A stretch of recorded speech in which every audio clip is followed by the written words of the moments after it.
रब नाल ठगियां क्यों मारे बंदिया ते दिन रात पाप च गुजारे बंदिया। कई लोग ऐसे होते हैं जो दिखावा बहुत करते हैं। वो दिखाते हैं कि मैं बड़ा सेवादार हूं, बड़ा भक्त हूं, मेरे जैसा तो कोई जन्मा ही नहीं।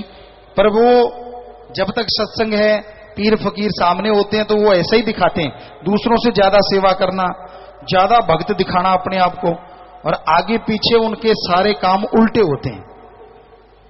और ऐसे लोग फिर बहुत ही बुरा हश्र होता है, क्योंकि आम आदमी को लूटना ही गुनाह है और अल्लाह वाहिगुरु राम से ठगियां मारना तो फिर भोगना तो पड़ेगा। और ऐसा भोगना पड़ता है कि चारपाई पे आदमी लेट जाता है। फिर ऐशो इशरत, वो यार दोस्त सब भूल जाता है। पीर फकीर बहुत समझाते हैं कि भाई सियाने बनो, समझदार बनो, पर कई बार इंसान के अंदर ऐसी भावना आती है कि वो मानता नहीं वचन। तो हाथ जोड़ के हम तो प्रार्थना कर सकते हैं। हम हुक्म देने वाले कौन? हुक्म तो वाहिगुरु अल्लाह राम देता है। हम तो हाथ जोड़ के विनती करते हैं, वचन मान लिया करो। ज्यादा वो कहते हैं ना, ओवर स्मार्ट मत बनो, अहंकारी मत बनो, ज्यादा चलाक चतुर मत बनो। उसको सब पता है आप कब कब क्या क्या गुल खिलाते रहते हो, उसको सब मालूम है। और जब उसकी लाठी पड़ेगी, ऐसी पड़ेगी कि जो बहन भाई बना बना के जो आप उल्टे सीधे रिश्ते चलाते हो, सब भाग जाएंगे। कोई नहीं रुकता। फिर तो सिर्फ एक ही चीज रहती है, दुख दर्द चिंता टेंशन बीमारियां। तो क्यों बुलावा दे रहे हो आप उसको? इससे अच्छा है कि आप राम नाम जपा करो, मालिक से मालिक को मांगा करो, भले कर्म किया करो। कई इस पंडाल मस्ताना जी महाराज ने इस एरिया को बोला कि भाई ये जगह सचखंड का नमूना बनेगी। परम पिताजी ने बोला कि ये सचखंड का नमूना है।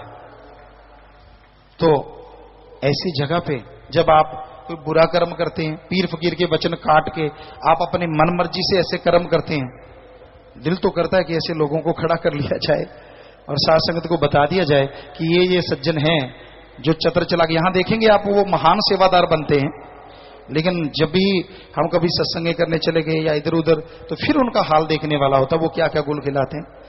तो यही गुजारिश है, एक बार तो हम नहीं नाम लेंगे, पर अगली बार अगर जरूरत पड़ी तो फिर हमें नाम भी लेना पड़ सकता है। अभी तो नहीं चाहते हम कि ऐसे सेवादारों का कोई नाम लें। वो आते हैं सेवा करने और करें बुरे कर्म, उनकी बेड़ी में बट्टे डलते हैं, उनकी कुलों का खात्मा, उनका खुद का नाश, बीमारियां परेशानियां उनके पल्ले पड़ जाती हैं। हम तो डरते हैं अपने परमपिता परमात्मा से, इसलिए डर के ये बात कहते हैं कि आप खुद आते हो कहीं से चल के, आते हो सेवा करने, करते हो बुरे कर्म, भोगोगे आप और आपका परिवार कुल, फिर क्या हश्र होगा। इसलिए हाथ जोड़ के विनती, छोड़ दीजिए चतर चलाकियां, छोड़ दीजिए अपना अहंकार, छोड़ दो बुरे कर्म करने, वरना ऐसा टाइम आएगा कि बुरे कर्म तो क्या, आप अच्छा कर्म भी नहीं कर पाओगे, खाना भी खाना मुश्किल हो जाता है। तो इसलिए हाथ जोड़ के विनती, हमें दिख रहा है, इसलिए बोल रहे हैं कि रब नाल ठगियां क्यों मारे बंदिया ते दिन रात पापां च गुजारे बंदिया।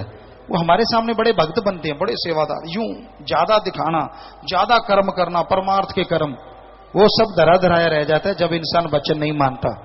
तो इसलिए वचन मानो, हाथ जोड़ के विनती। और वचन यही है, राम का नाम जपा करो, सबका भला करो, नहीं कर सकते तो किसी का बुरा ना करो, और 3 वचनों पे 100% पक्के रहो।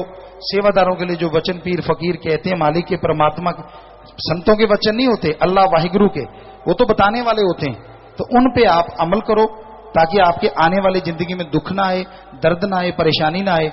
नहीं तो फिर तमाशा देखना ही चाहते हो तो फिर देखो रज के, फिर रोओगे, फिर किसी ने आना नहीं पास। तो मर्जी आपकी, हमारा फर्ज है बताना, क्योंकि जो नजर आता है पीर फकीर को वो बताना फर्ज होता है। क्योंकि संत आते हैं दुनिया को चिताने के लिए, सावधान करने के लिए कि सावधान हो जाओ, मन मते मत चलो।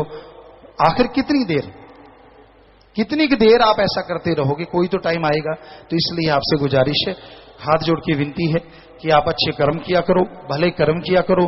समाज में रहते, सत्संग में, सेवा में आके फिर देखो, दिन दुगनी चौगनी तो क्या, सैकड़े गुना मालिक आपको खुशियां बख्शेंगे, परिवारों को खुशियां बख्शेंगे, और मालिक दया में रहमत से माला माल करेंगे।